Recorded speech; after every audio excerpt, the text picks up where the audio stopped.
Hi, this is Ken McCarthy of Jazz on the Tube, and anybody who's been a regular listener, viewer, follower of Jazz on the Tube knows that we love New Orleans, and every chance we get, we want to remind people what a great place it is, how important it is to visit. And today we have a book that we're going to talk about. It's called New Atlantis, Musicians' Battle for the Survival of New Orleans. Let's welcome our distinguished guest, John Swanson. Ken, thank you very much.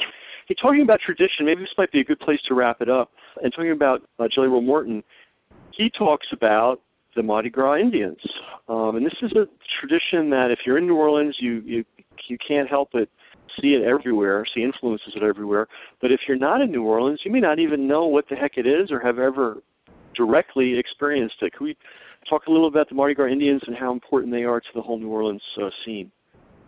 Well, when Africans were brought to the United States as slaves in the early days of the colonies, they interacted with the Native Americans who were around, and they shared a lot of cultural similarities, and they were natural allies, who shared, if you will, a common enemy in the colonists who had come to take away what the Native Americans had and had taken away what the now African Americans had enjoyed in their homeland, that is to say, their freedom. So there was a strong cultural interaction from the very first days of their meetings between African Americans and Native Americans. And that, I believe, is the beginning of the creolization process. The colonists who controlled all the official records were very afraid of the potential of the slaves and Indians banding together to revolt. So they suppressed this connection. But it's a long-standing connection, and it's a blood connection. And it's a blood connection that's been hidden. One of the other main characters in New Atlantis is Cyril Neville, and one of the stories that it traces is his understanding of his heritage as not just an African American, but as a Native American. He found out through his uncle George Landry that there was Indian blood in the Neville family, and he went and researched it and found connections in the Indian nations and established those connections and brought some Native Americans on stage with the Neville brothers at Jazz Fest, and in turn they named him. I believe the Choctaw tribe named him the ambassador to the outside world for themselves, and the Mardi Gras Indians, of course, is a reflection of that. They're also called in the black neighborhoods the Black Indians. There was a French name for Black Indians. I don't know all of the details of this. There have been some really good studies on it. So, and also a fair amount of the history and the culture of it is occult in the sense of secret and hidden, and it's part of it, as you pointed out, is nobody ever wants to give credit to these cultural forces. I mean, not that nobody does, but our official hates to give credit to these kinds of cultural sources. But on the other hand, a lot of the traditions of the Mardi Gras Indians are for the Mardi Gras Indian members only. Mm-hmm. Some of the history, some of the language, some of the meanings of the chants. These are not something you can just say, hey, what are you guys doing? It's for it's for members. It was I believe it was a survival mechanism, a survival training. Part of the Mardi Gras culture is just to deal with the tremendous strains and stresses of it's absolutely true. I mean, New Orleans was essentially an apartheid city right up until 1965. As Cyril Neville points out, you had to, as young black person, you had to be able to read so that, as he's quoted his aunt saying, you didn't accidentally stumble onto death by, drinking the wrong water fountain or going into the wrong restroom. Yeah. So this tradition is, and there's some sort of an ancient connection, which is that during the French period, the Code Noir, which was the rules that regulated slavery, permitted for Sunday mornings off, and both Africans and Native Americans would congregate at a place that's now called Congo Square. And then you just understand how profound this is, because a lot of people just don't know this history. In British North America, it was illegal to play the drums under penalty of death. Yeah. Right. That's how frightened the Anglo-American slave enterprise was of the power of this culture and of music in general and of drums in particular. So really the only place in North America, and of course in Cuba and Brazil it was different because that wasn't the Anglo-Americans, but the only place in North America really where the music was allowed any breathing room at all was specifically in New Orleans in a place called Congo Square, which happened to be a former sacred spot for the Native Americans. So there's almost certainly was personal interaction between Africans and Native Americans. And by the way, not just Africans from all kinds of backgrounds and tribes, people that might not have ever met each other in Africa, who were thrown together in New Orleans. So some of the most, and some of our most important rhythms, a case can be made in American music, can be traced back to Mardi Gras Indian rhythms, in which case we're really talking about African and or Native American rhythms in a kind of fusion. So this is pretty deep stuff. And just one other point that every lover of music should know, that if you go to Mardi Gras, if you go to Congo Square and just cross the street and walk down, I think, 2 blocks, you're at the recording studio where basically rhythm and blues rock and roll was born.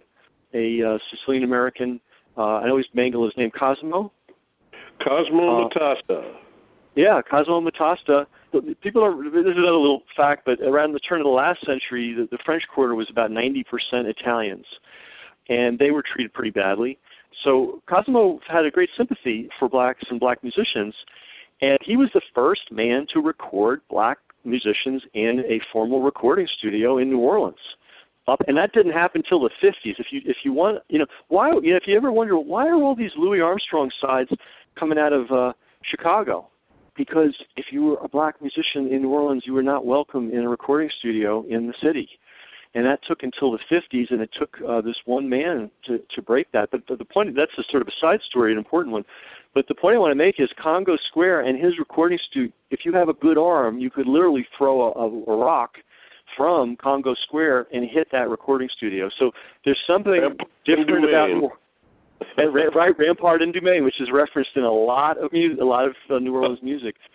So there is something magical about New Orleans and what goes on there and what goes on to this present day. And when you look at and as John documents in his book New Atlantis, when you look at the incredible heroic efforts these musicians made, they'd lost everything too. They lost their homes, all their possessions, often their musical instruments, their cars, their neighborhoods, their communities. I mean, their money, such as they had. They lost everything. Were pushed out of town by this disaster, and they were the pioneers that came back with really no help and no support, really, except from fellow artists, and re-enlivened the city. And wow, and the city's rocking now. I mean, you go down there now, you'd almost, unless you get off get out a bit and drive really around, you'd never really even know that this disaster happened. The main areas. And let's tell people where you should go, guys. Bourbon Street is worth about 5 seconds. Where you really want to go is Frenchman Street. That's Frenchman right. Street. Yeah. The new music capital, and you go from where Esplanade and Decatur end right around where Checkpoint Charlie's is, and you walk right down Frenchman Street, and you're gonna pass a dozen clubs where the music just spills out onto the streets, and it's all kinds of music. It from the very beginnings of jazz to the very latest hip hop brass band connection, or the nouveau swing that Donald Harrison plays now. It's the whole history of jazz is on display, and there are a lot of young people there as well who are representing the newer forms of music that exist in the pop landscape. A lot of young people have moved to New Orleans because it's an affordable place to live, and it's a place to sort of rough it and have adventure. It's a good place to be young right now. It's not a good to be old because the healthcare system is bad, and it's a very poor city. But if you can rough it and like adventure, it's a great place to be right now. Yep. And if you love music, and if you get yourself, when you get yourself to Frenchman Street, because I hope everybody listening gets there, you'll meet people. It's a very friendly city. You will make friends much faster than you can even imagine, and people will fill you in on the other spots because there's clubs scattered around the city. Some of them are in odd places, and you just have to know where they are. And you'll figure that out once you get to Frenchman. But on Frenchman, what are there, about 10, 12, 15 clubs in a block? Literally, yeah. I mean, every other doorway is a club. It's either a club or a restaurant. The Prelude Connection is there, and the deli, but everything else is a club. Yeah, there got to be a dozen clubs at least right along the 2-block section of the Frenchman Street.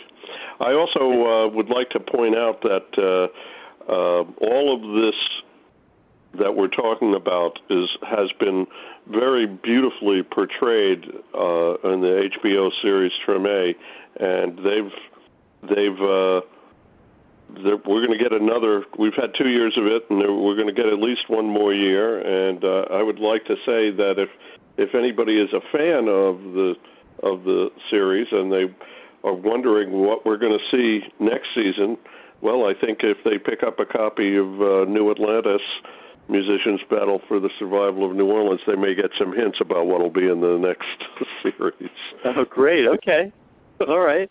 Well, we could easily talk about New Orleans and its history and what it continues to contribute and what it's been through and how it's evolving for the next month. But we'd have to cut it at some point, so this might be a good place. We've been talking with John Swenson, author of New Atlantis, Musicians Battle for the Survival of New Orleans. Just a great book. All praise to Oxford University Press for having the wisdom to put this book out there. If you love jazz, if you love the music, if you love New Orleans, my God, this is an obvious thing. Support this book. Best way to support a book, of course, is to buy it. You might have friends that you think would like it. Makes a great present. Again, your librarian, I'm sure, with all the budget cuts they're facing, would be delighted to see a book of this caliber in their collection. You never know what happens when you get the book to a library, how many lives will be touched by it. New Atlantis by John Swenson. John, thank you for taking the time out to tell us a little bit of the story. I know that the full story is vast and fascinating, and I am so grateful to you for making sure that this story did not get lost. Thanks very much for your work, Ken. I mean, it's been very illuminating. Great. Well, thanks, and maybe we'll run into each other in New Orleans or maybe New York. Okay. All right. Well, this is Ken McCarthy for John Swenson, saying goodbye on behalf of Jazz on the Tube. Get yourself a copy of New Atlantis.